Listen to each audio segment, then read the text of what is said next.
Hello everyone, it is day 25 of the 31 Days of Halloween, and I am here to do Top 5 Wednesday.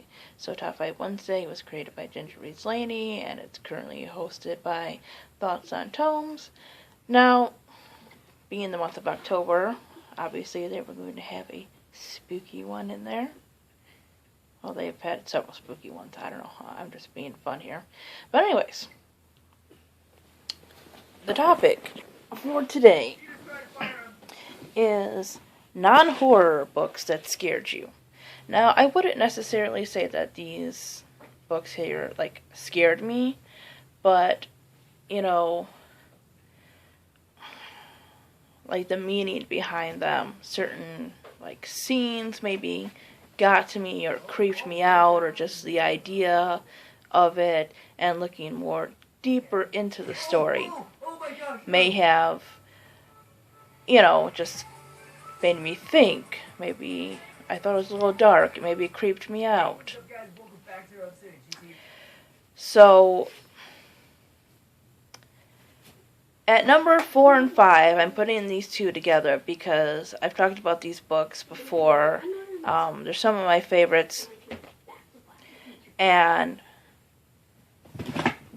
one is more violent than the other, but one has a concept that I find a little bit more,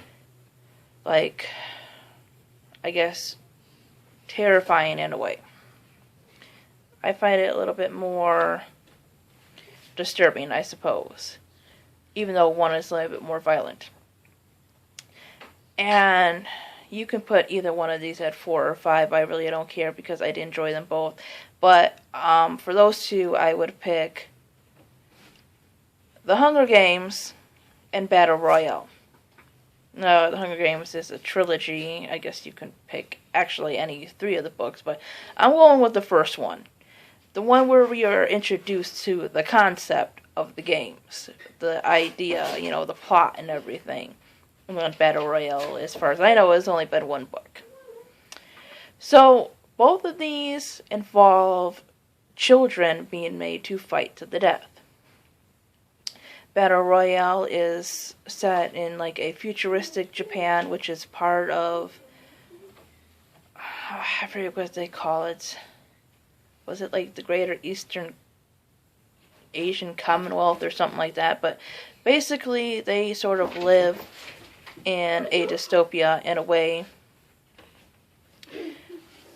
But I know it doesn't seem a dystopia in the way that The Hunger Games or The Giver is, but maybe that's because of, cultural differences and what we're taught about, places outside of the U.S. and everything.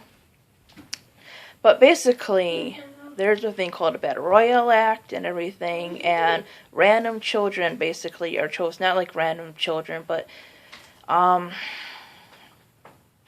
classes and stuff. This bus full of kids is taken to this island, and they have these collars on, and if somebody doesn't win by the 3rd day, these collars will explode.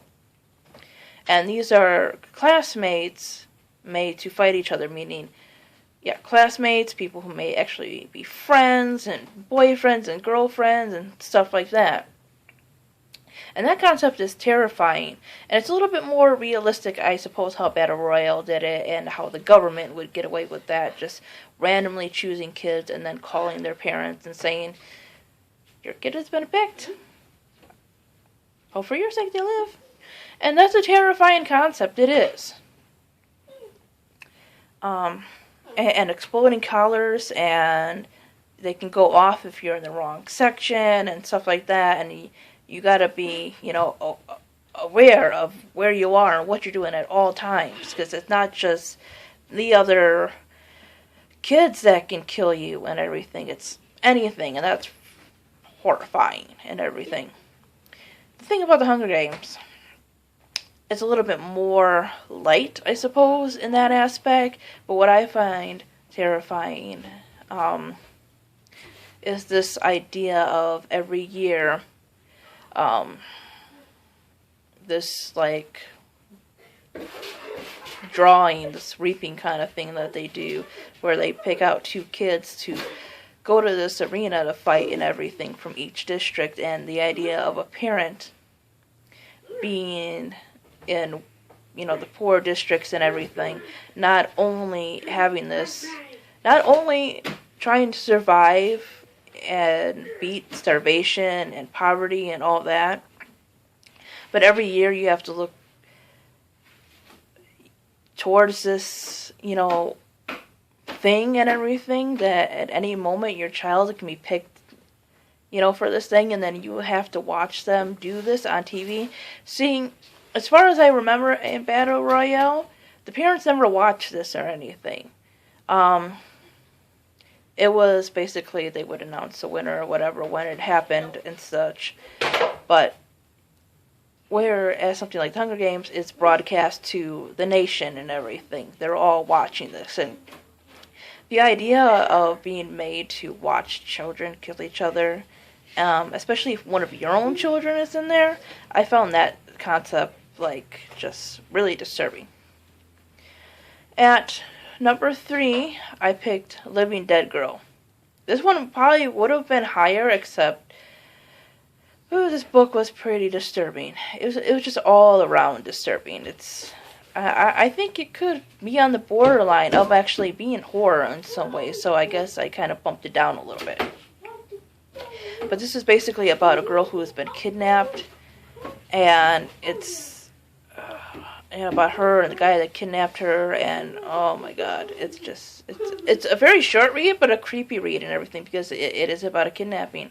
And this guy, there's hints of him, abusing her in ways and everything, and it's just, again, that concept of, that could happen to your child, and people are sick and twisted and crazy. That's what's scary about it. At number 2, I picked The Lovely Bones. Now, this one is also about, well, it's not exactly a kidnapping, it's about a girl who was lured down to this place that her neighbor set up basically to trap kids. And basically, you find out in the book that he has murdered other children, like other little girls and stuff. And it's told from her point of view. From the in-between, the other world, the afterlife and everything. And, her just seeing her family fall apart. The fact that her killer is still getting away with this. He's their neighbor. Their parents really don't know. And they have no clue that this guy, killed their daughter. And it deals with loss and grief. And just that whole concept of somebody, just able to do something so heinous and everything, and then just how it destroys people. That's pretty scary. And then at number 1, is it Squeal? Squeal out more. I picked Unwind, which is a part of a series. I have not completely, I haven't read any more of them, but I plan to because I really like that book. And this deals with, it's a young adult novel set in the future that deals with this pretty disturbing solution to abortion and the fight between pro-life and pro-choice people. Basically, abortion is actually outlawed, and you can't abort a child. However, by the time they turn 13, you can have them unwound, which means that your child basically can be taken apart and their organs and stuff given to other people. And because they are functioning in other bodies, therefore alive in divided states, it's not considered murder. Because instead of aborting a baby and doing whatever they do to freaking aborted fetuses, I don't know. their parts and everything are working on other living, functioning people, so they don't consider it for them to actually be dead.